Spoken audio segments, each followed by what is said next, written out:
Market gains returned last week as all 5 major markets closed higher. But that wasn't all that returned, as geopolitical news overtook economics once again.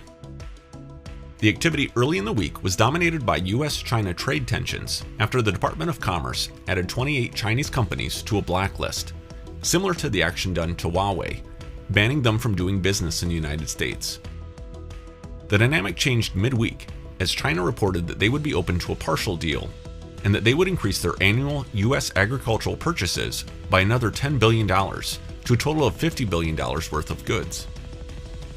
On Friday, President Trump announced that the US and China had reached a Phase 1 trade deal and that the next set of tariffs, set to go into effect this week on the 15th, would not be happening. While the trade news drowned out other headlines, Fed Chairman Jerome Powell stated in a speech in Denver on Tuesday that the Federal Reserve would soon begin to grow the balance sheet once again, but made clear that this action is not QE. In no sense is this QE. The Fed restarted its overnight repos temporarily for the first time in 10 years, roughly 2 weeks ago, due to bank liquidity issues. Powell later said that this volatility can impede the effective implementation of monetary policy, and we are addressing it.